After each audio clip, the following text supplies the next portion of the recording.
So good afternoon. Welcome to the second live session for the course Computational Fluid Dynamics for incompressible fluid flow. So if you have any questions, you can ask. So Uti Tirupati, can you just speak?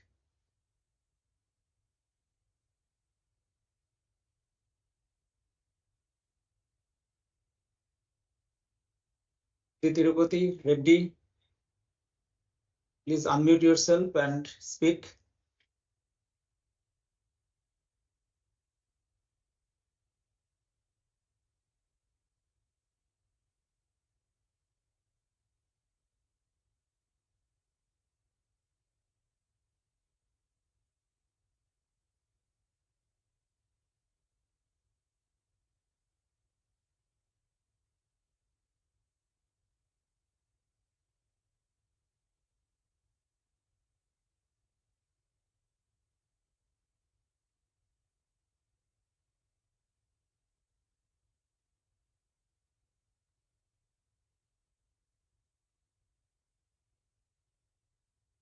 Uti Tirupati Reddy, can you please unmute and speak? If you have any doubts?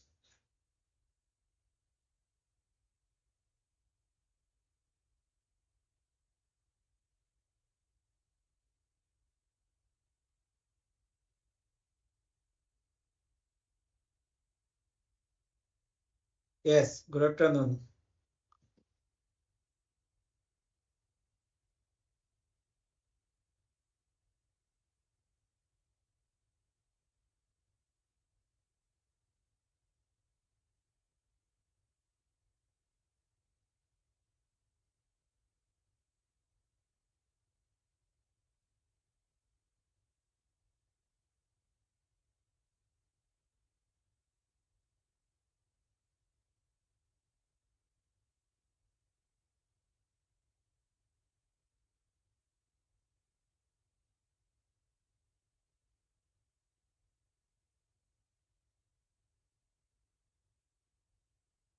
Uh, you can actually go to that browser where say you will get one option mic, so that you have to just click, so then it will be unmute.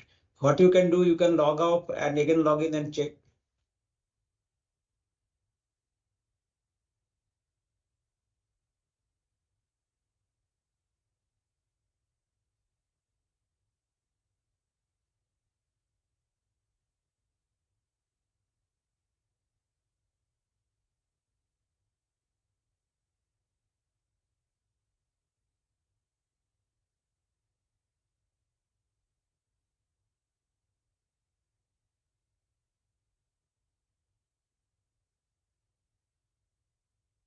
to see mic button and you can unmute.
Good afternoon, Jagannathan. Can you please unmute yourself and switch on the video?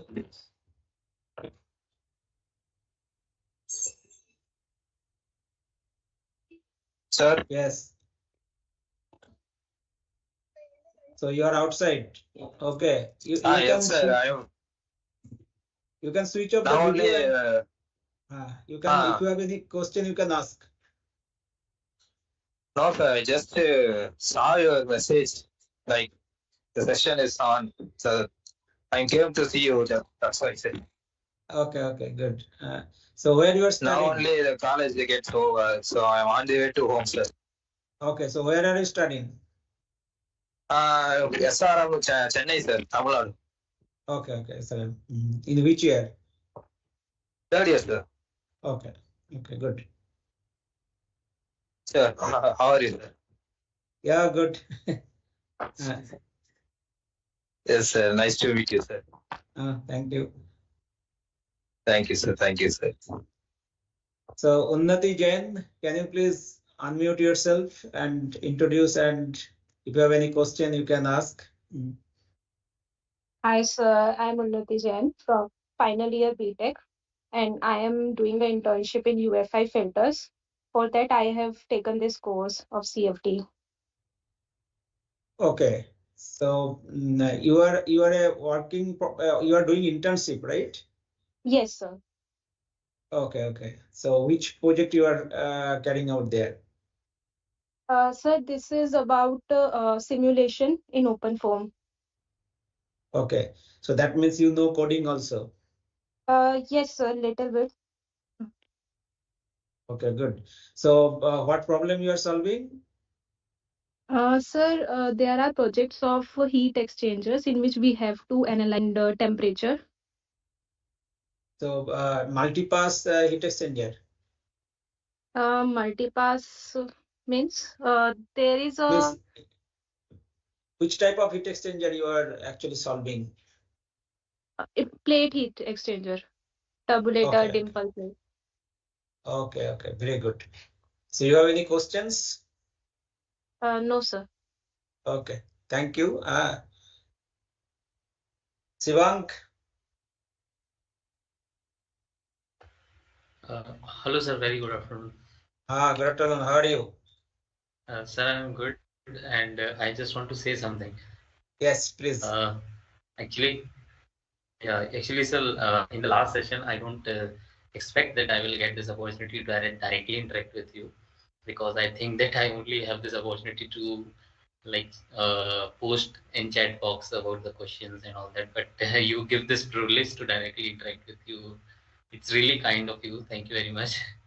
Thank you. And yes, and it's not only it's helpful, but it is also motivational at the same time to have direct interaction with instructors. So it's I don't have words to express my gratitude. Thank you No. very much. Say it is our duty because say as a part of the course we have to take 3 live sessions, but we can take means earlier it used to be through YouTube.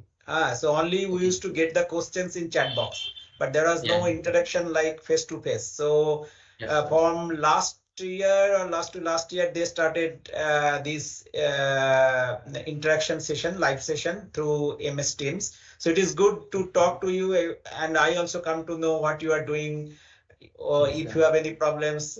If we discuss, then it is easier, right? You can explain Yes, your sir. problems better in speaking, right?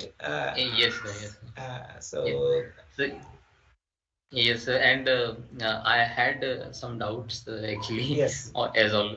So there yes, are a couple of doubts. So yes, first thing, sir, very first thing, sir, about sir, till now we have not used any tabular tables. So Karan? tailor table, Yes, Taylor table. yes, sir. In generally, when I learned about a little about CFD, so the Mhm. very first we go by from the tailored series we started. So but the equation we are solving by whether it is elliptic or hyperbolic or any kind. So at that time we don't use Taylor table. It is just for the basic understanding, or Here we are not using it. No, Taylor series expansion we have used, right? When we discretize the finite difference, means the governing equation using finite difference method, then we started with the series expansion, right? So Yes. any derivative when we are expressing in terms of discrete points, then we are using Taylor series expansion, and which order of accuracy you want, accordingly we are taking the terms. No, sir, we are using Taylor series expansion, but we also make that it in a tabular form. We call it Taylor table, where we just write the coefficient at one side and those things. So while my question is like, while discretizing these equations, we don't use Taylor table, or we just the way you describe. No. So means I have not done in that way. But say Okay. whenever some derivatives, like mostly we use first derivative and second derivative, right? So Yes. that means which order you want. So that way means we discretize the equation. We use the Taylor series expansion first, then from there we find the derivative. Okay, so if you want to use the this Taylor Tabular table, form. okay, tabular form, so that you are free to do. But say mostly we generally use first order and second order. We have discussed for first derivative and second derivative, and mostly on uniform grid. For non-uniform grid, we have seen that it is somewhat difficult to get second order accuracy in second order, second derivative. So these things, it is simple to use one Taylor series and we have derived it. But if you want to use that and it is easier for you to get the coefficient in tabular format, that you can do. But finally, what you have to do, you have to write the derivative in terms of discrete points. Yeah, actually, sir, this is much easier as compared to the tabular form. I find it much easier, and I think that it is much easier as compared. So Okay. I So find it I cannot comfortable. comment because I have not used used the Taylor's table, so I cannot Yeah. comment on that. But if you find which is easier, that you can use. Okay, sir. And one thing about sir, time discretization, like one thing I understood, like if there is a equation, let's say, what example you have taken, like del phi by del t is equals to c, or some del phi by del x. Okay, so one dimensional. So I understand this thing that while taking forward discretization in time, or while taking backward discretization in time, accordingly we decide the spatial coordinate also. Like definitely we are taking some backward or forward in that spatial coordinate also, but at what time that spatial coordinate we are taking, that depends totally upon the forward or backward scheme in time. Like if I'm using forward in time, then I will take a spatial coordinate in previous time step. If I'm It using will back become explicit. explicit, yeah, yes, sir. Mhm. So, but that also at the same time confused me that while we are independently discretizing both in space and time, then how it depends upon the time discretization, how space discretization is getting dependent on time discretization. That is my No, doubt. no, That actually confused me a little bit. no. Say when you have any derivative, spatial or temporal, okay, Yes. you are just discretizing that derivative only. So now first, let us say that it is a time dependent problem. Okay. So Yes. maybe parabolic or hyperbolic, whatever equation it is. So now first you discretize your spatial derivative, whether it is first derivative or second derivative. Okay, first order accurate or second order accurate, you write it. So if right hand side you have a, let us say del t by del t is equal to alpha del 2 t by del x square, one dimensional heat conduction equation, unsteady, right? Yes. So del 2 t by del x square, you second order accurate scheme you use and derive it. So it is ti plus 1j minus 2 tij plus ti minus 1j divided by delta x square. Delta x square. So it is independent of time, Yes. right? So now we have left hand side, we have time derivative. Yes. So now we have to take one indices for time discretization. either n plus 1, n, whatever. Okay. Yes. So generally when we represent the current time, that is with n plus 1 and previous time with n. Okay, Yes. it is general notation. Okay, Notation. so you can tell now, sir, I will take n current and n minus 1 previous. That also you are free to do. Okay, accordingly you will write the code. But we have taken this notation that n plus 1 is current time, n is previous time. Yes. Okay, so now when we are taking forward time discretization, so that means there will be t n plus 1 minus tn divided by delta t, first order equated. Yes, sir. Okay, so now as we are taking forward time, in forward time, that means n plus 1 will be one unknown and rest other in right hand side, whatever discrete points are there, that will take in the previous time n. So that becomes explicit. Explicit means only one unknown is there, that is n plus 1, ti n plus 1, right? Ti n plus 1 minus ti n is the previous time divided by delta t is equal to alpha ti plus 1 n minus 2 ti n plus ti minus 1 n divided by delta x square. So that means now as we are doing forward time, means where if it is say previous time, we are going ahead and this is the current time. Okay. Yes. So with respect to that, now all the spatial derivative will take from the previous time level. Okay, that means n. But when you are discretizing the spatial coordinate, we are not seeing that, yes, it is independent, right? Only when you are putting the indices at which time level you will take. So that is deciding whether explicit or implicit or forward time or backward time. Yeah, that's what my question is, sir. Let me put it in a different way. When we are using, sir, backward scheme in time, so we take the spatial coordinate in the current time step, n plus 1. Yes. Yes. Yeah. So and what n phi n phi I n, we take it as known thing. Only one known variable, other all are unknowns. But sir, if we are using backward time scheme, it means that our current time step is unknown or our previous time step is unknown. Our current time step is unknown. Sir, so current time step is unknown. That is your n plus 1. N plus 1. So sir, why can't we use in space also backward data which we already had? We are using it at n plus 1 level in backward time scheme. If you take n, then by default it will become explicit. Then it will become forward time. No. Then both discretization will be same. Yeah, that's what that is the doubt is actually that I cannot. So now let me explain. I understood your problem. Let me discuss. So let us say we are taking backward time. What do you mean by backward time? We have to go one level previous, right? So if you are at nth level, so n minus 1 is your previous means backward.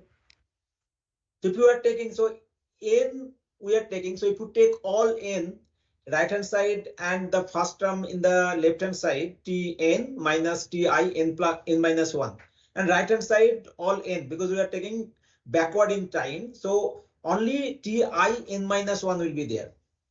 Yes, sir. So tin minus tin minus 1 divided by delta t and spatial discretization with n. Yes, right? So this is backward. So now we are But in spatial, sir, just a minute. But in spatial, if we take n minus 1, definitely it is going to be forward scheme, that I understood. But if we are going back in time and we had the data of a space, obviously we have the data of previous time step in space also. So just to make it an implicit, we are using the current time step. No, because say it depends on that which way you are trying to discretize it. So if it is a forward time, then we are going to use explicit. Explicit means it is very simple, one unknown and all unknown. So very simple way you can take all other terms from the previous time step and you can use. But the backward time step, it is by definition that it is actually more than one unknowns are there and it is implicit in nature and it is having some advantages, right? Implicit and explicit, it is having their own advantages and disadvantages. So the implicit, when you are using the discretization, implicit discretization, that means that you will use the special discretization from the current time level, whether it is n or n plus 1, whatever you are using, that will be your current time level. So that way we are doing. But if you that is available, it is fine, but available you are taking a tin. The left hand side tin plus 1 minus tin is there. So tin everywhere it has to be used. So whatever data you have from the previous time level, that you are using at tin, and then you are going in time iteration or time level, right? So that is implicit and it is having some certain advantages. That's why we are using this discretization. Okay, sir. Actually, for time, I don't have any problem. Like time discretization is okay, but depending on it, we are the spatial discretization. We are taking it n or n plus 1. N plus 1, depending on whether you are using implicit or explicit. Implicit or explicit, yeah. Yes. So otherwise both will become same.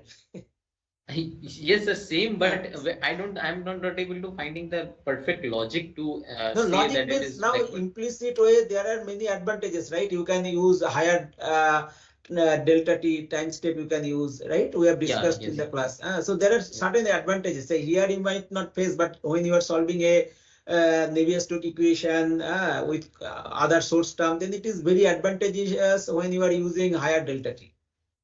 Okay. But explicit scheme will give you some condition that above that you cannot use the time step size. Okay, sir. And the other doubt is like if I am at I comma j coordinate, then in implicit scheme I am also, or mostly implicit, we are also calculating data as at I plus 1 comma j and I minus 1 comma I minus 1 comma j. At those part we are also calculating the data. But if I am, let's say, at 1 comma 2 point and then I move to 2 comma 2. So what I am finding that we are repeatedly calculating some values. Sir, just a minute. Like in FEM, sir, in FEM, what we do, we at the end we finally assemble. We assemble, so we cross few points which are overlapping.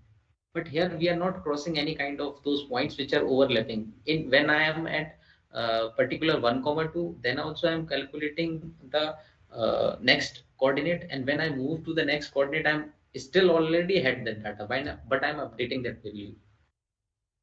Yes. So no. Say you see when you have implicit more than one unknowns, then what you are doing? You are using some iterative solver which will give the values together, right?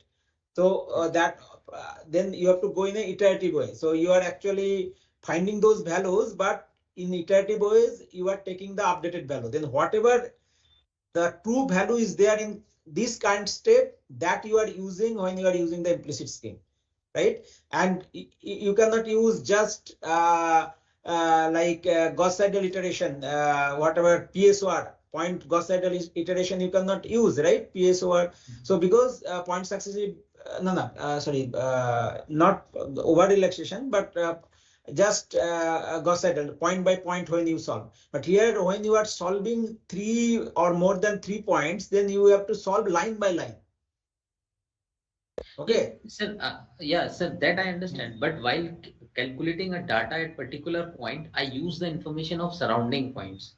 Surrounding points, but those are available at previous time level.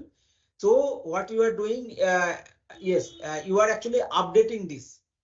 Updating. So what I found that it is multiple time we are updating that data, because as soon as I move to the next data, so it eventually increase the computation time. But no. Say in a per time step, if you see, maybe it is taking more. But when delta t you are using more, then say up to reach, let us say delta t is, let us say 0.1. So to reach up to 1 second, 10 time level you have to cross. But if you are using explicit 0.01, let us say you are using, so now 100 time iteration you have to go. So then the 100 time iteration will take time, right? Yes. You are correct that in one means in implicit one equation when you are solving, it is taking more time. Yes, sir. But when you are going to one iteration, time iteration to another time iteration, then obviously you are advantageous when you are using implicit with higher time step. Higher time delta t. Yes, sir. But if let's say, sir, if we don't have this time discretization and we already only have spatial discretization and we are using implicit scheme, at Yes. that time also, I find out that multiple time we are going calculating the data at particular node, because as I move to the next step, I am using also previous step. But you solve Navier-Stokes equation, then you will know that what are the difficulties and advantages. Okay. Okay. Okay, sir. And for solving simple problem, it will not affect much. But when you are solving a bigger problem with the full Navier-Stokes equation fluid flow, then it will affect. Okay. Just you 1 minute, one in question is there. Maybe I have a doubt in OpenFOAM.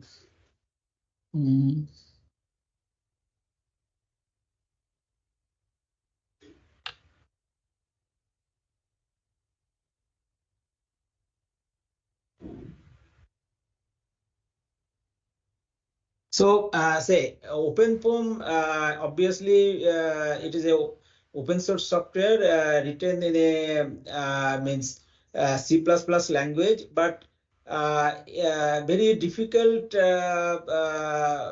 means to learn it, because if you go to one subroutine, it will connect to the another subroutine, and it will you have to dig into the inside. So generally means I means from my experience, it will take some time to understand the full code, means OpenFOAM solver. So if you are actually a beginner, then obviously it will take maybe 5-6 months to understand the fully code. But say if you want to use particular subroutine for adding some term or for changing something, then you have to go to that particular subroutine and you have to understand it, and you have to change. Otherwise, if you want to know the whole solver, Navier-Stokes solver, and then you want to use it as if you have written the code, then obviously it will take more than 6 months. Okay, because it is not developed in one day, right? It took long time, and so many subroutines are there, so that how those are connected. So to learn it, obviously it will take more than 6 months. But if you want to just change some particular subroutine, then obviously you can go to that and you can change it, just learning that particular way. So if you have some programming language, then you can understand. So that is my answer. Yes, now you are Mr. Tirupati Reddy. Can you unmute now? Sir, good afternoon, sir. Good afternoon. So can you please introduce yourself? Sir, my name is Tirupati Reddy, sir. I am working as a assistant professor in mathematics department, sir. Sir, I joined recently Bojirad Engineering College, sir, Hyderabad. Okay, very good. In the last year, I got a PhD seat in JNTU, sir. So I taken this course, sir, CFD. So for that, I joined this course, sir. But these questions or topics are similar to very close to mathematics, but some doubts are there. So how to analyze each and every topic to this my topic, so and so. But yeah, I am seeing your classes more than 2 times, sir. But I'm getting a small doubts where we use these applications. Small doubts, sir. Please give me some time. Application means. But actually, I have zero knowledge. Sir, okay. I have zero knowledge about this, sir. So yes, please, I'm requesting you. So I understand that you are from mathematics department, right? Yes, sir. So your background is mathematics, right? Yes, sir. So now fluid flow and heat transfer knowledge you have, means you have done some courses on fluid mechanics and heat transfer. No, sir. Actually, in engineering mathematics, already you know, sir. Just we are using some formula and applications only. But here, I'm seeing these classes, but I'm getting small doubts. So how to You analyze briefly for mathematics students, sir? okay? If you have any question, you please ask now. Question means some actually this complete topic is zero knowledge to me, sir. No, that is I fine. joined Say this that is course. fine. But if you are not understanding anything, you can put in your question in the discussion forum. So there is a discussion forum, right? So generally, say my student give updates that if there are some questions, then they come to me and I give answer and they post it in the discussion forum. So means that regularly when you are watching the video, this course Yes, sir. video, Yes, sir. then immediately Daily whatever I'm seeing, sir. questions you have, just mentioning that what time in the YouTube videos or slide, you can just post your queries. We'll give the answer. Sir. Thank you, sir. And now if you have any, now if you want to discuss something, you can freely ask. Now exactly question is not coming, sir. Okay, Exactly so then you put in the discussion forum. We'll answer it. Okay. Thank you so much, sir. Thank you. Thank you. Yes, Sivan, you can continue now. Yes, sir. I have lots of questions. Yes. Yeah. So, sir, my another doubt is like about. So first about this. Just a minute. Okay. Yeah. Why we need this non-dimensionalization, sir? We when we code generally we you also use that non. I also used dimensionalization, but I don't have sufficient knowledge about this thing, that why we particularly go for this non-dimensionalization generally while coding. Okay. So now let me explain. Say you are performing some experiments. Let us say fluid flow experiments. Simple. Say Yes. pipe flow. Okay. So now when you are circular pipe flow, you are doing. So now you can see that you can change the input velocities, right? That whatever at inlet you are giving the pressure velocity, that you can change. You can change the liquid also, right? So now you can see, and also you can change the diameter of the pipe. Yes. Right? So now how will you represent your results? Because you can vary the diameter, then one set of results you will get for different velocities or for water. Now you are using water or some alcohol or glycerin you are using as a working fluid. So many now you can change in every say possible this problem, means different diameters. So now you can see that if you can non-dimensionalize it, then what you have to vary? Only Reynolds number. Because Reynolds number is taking care, you can see rho u d by mu. So rho and mu are associated with the fluid, right? U is the velocity at the inlet and d is the diameter of the pipe. So now I am keeping Reynolds number same. Let us say Reynolds number 1000. Okay. But now you can play with your water, liquid. Rho mu you can change, and you can change the velocity or your diameter such a way that Reynolds number will be 1000. So you can see so many parameters when you have to change. Just changing one parameter, Reynolds number, you are actually giving the result of all possible solution, changing the diameter, changing the velocity, changing the fluid, right?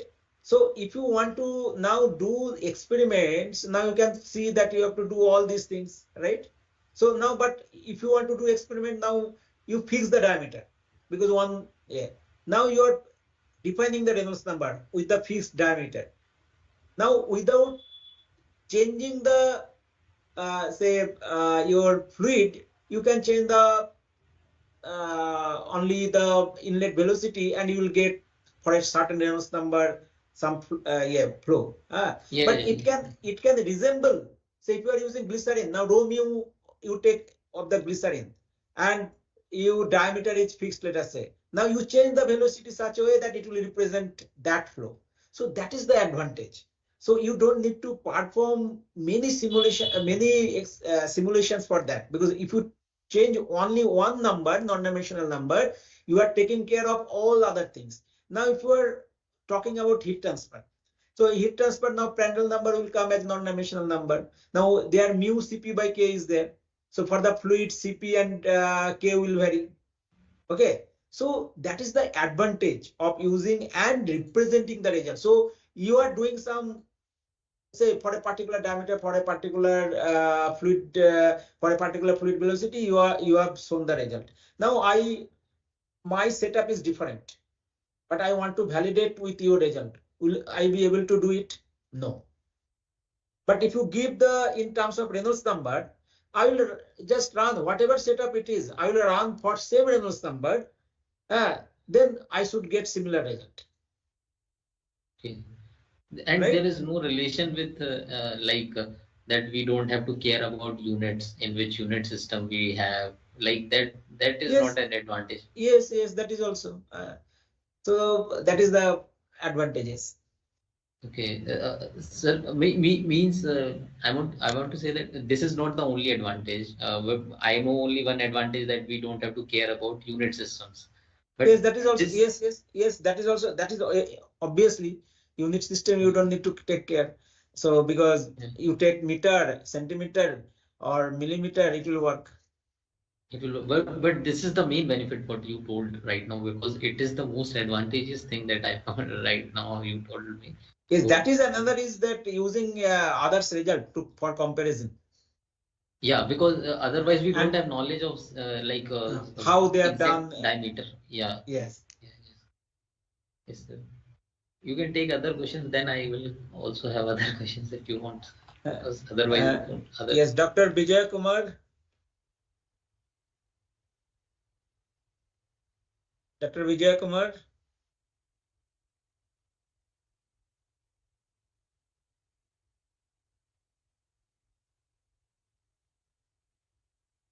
Okay, so you can carry on. If anyone else having question, you please ask. Okay, so about this midpoint leaf frog method. So there we have like this 2 time step we are using. My question is, sir, because we are very frequently changing this thing, that somewhere we are using forward in time, somewhere we are using backward in time, somewhere we are central spacing, we are using central differencing. So the only criteria, like it is just a many permutation combination we are making of the same thing, like different thing. So is it to increase the stability of the solution? Not only stability, obviously one of the is stability, but only thing that 2 things. One is that your accuracy, okay, time accuracy and the spatial accuracy, because always you will not get time accuracy, right? So yes, certain discretization will give second order accurate time discretization, and obviously the stability. Because you are using the unsteady equation, so if you are using explicit method, then obviously stability criteria you have to see. Okay, so that is another thing, and these are evolved by different scientists. They are trying that how to improve the scheme or the solver, so that they can get higher order scheme and also faster solution, right? So that way the different scientists have done their own way to improve this discretization, and that we have presented in the course. And also discussed about which is better, which is not better, when you can use, when you cannot use. Okay, like inconsistent. Say someone actually discretized that one, but finally means it is inconsistent, right?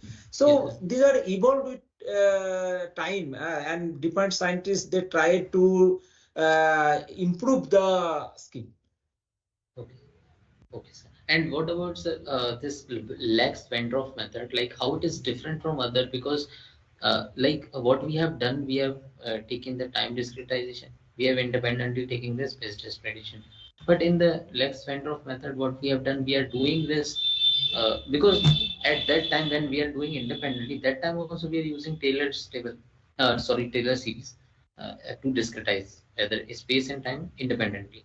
Now again we are using the same Taylor series to discretize time, but here we, instead of independently doing it, in between we put the space discretization also.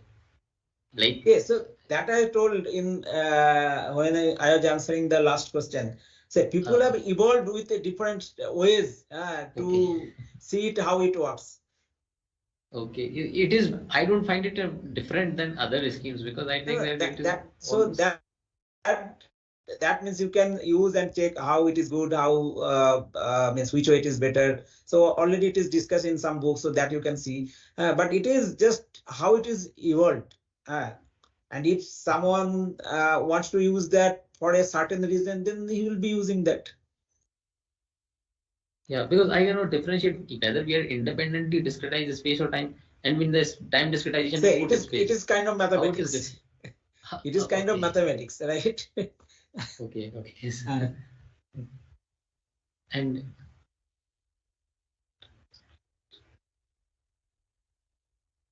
yes, sir. This first appointing difference in the scheme. Anybody have question? Then I should mute because I have many questions. Okay. Sir, yes, sir, I have small doubts, sir. Yes. Sir, for understanding these topics, sir, I am writing every day notes, sir. In a notebook, I am writing every day, but a small doubts when writing this. So give me a small session, sir. Which topic is very easiest to understand in this, sir? Sir, when I get a small doubt, that for watching a video in YouTube, sir. I mean, introduction classes simply. No, so if you just, I didn't get your question. You are asking that when you are watching the videos, if you have some doubts, then how to easily clarify that doubts that you are asking? Yes, sir. Yes, sir. Okay. So it's related, very related, easiest topics and yes, mostly say my my lectures are self-explanatory. Okay, if you step by step you go, you will understand everything. If you are some other doubts are there, then obviously you have to refer some books. Okay, books for better understanding. And thirdly, say if you have specific question, you can write in the discussion forum. We'll reply to your queries. Okay. Thank you. Thank you, sir. Yes, Sivank. Yes, sir. Sir, in first upwinding differencing scheme, sir, we have taken wave speed greater than 0 and less than 0 at two different times. So first thing, sir, wave speed like negative means what, in opposite direction? Yes, obviously it is moving in the other direction. So wave speed is different and your velocity is different, right? U is the velocity, okay, and C is the wave speed. Okay, so sir, it means that flow is in opposite direction to the direction. You understand one thing. Say your fluid flow is happening. Okay, so there is convection, there is a diffusion also when the fluid flow is taking place, right? Left hand side you have U del U by del X. Okay, right hand side you have del 2U by del X square, right? So now you talk about U du by dx. Okay, so U du by dx is the convective term. Okay, so now velocity U is convected by the velocity U. U del U by del X. No, sir, can you please repeat, sir, what you said? So when you are solving the U momentum equation, so let us say you have U du by dx, right? Yes, U del U by dx. No, I'm talking about in a Navier-Stokes equation. Navier-Stokes. Okay. Yes. Navier-Stokes equation. So you have u du by dx. Okay. Right. So that means your here, and also what is there? V du by dx, right? Yes. And w del u by del x. Yes. Okay. So what it is doing? So u velocity is actually, say, when some property or something, let us say velocity u is affected by velocity u, v, and w. It is not Yes. only u, right? Yes. It will be affected by v, w also, because this will try to push that side, that will try to push other side. Yes, sir. Right? So now so that means when you are solving the u momentum equation, that if you consider the convective term, then you will see that velocity u is actually u v w, how it is affecting the velocity u. Okay. Right? So u is actually the wave speed, whatever you are talking about, that is the velocity of the x direction velocity. Okay. And v is the velocity in y direction, w is the velocity in the z direction. So that way you try to see what is happening in c du by dx. So c is the wave speed. Okay. And due to that, what is the velocity is happening? U. Okay. Del u by del t is equal to minus c del u by del x, right? Okay. Okay. Means C is getting affected by U, V, and W, and that change we are seeing by the differential. What happening to the differential? Yes. So that is the Okay. convective acceleration. What is happening? Okay. So del u by del x is the acceleration, right? Oh, yes. Convective acceleration. So that del u by del x means velocity u is affecting, say in simple word, try to understand. For your understanding, I'm simplifying it.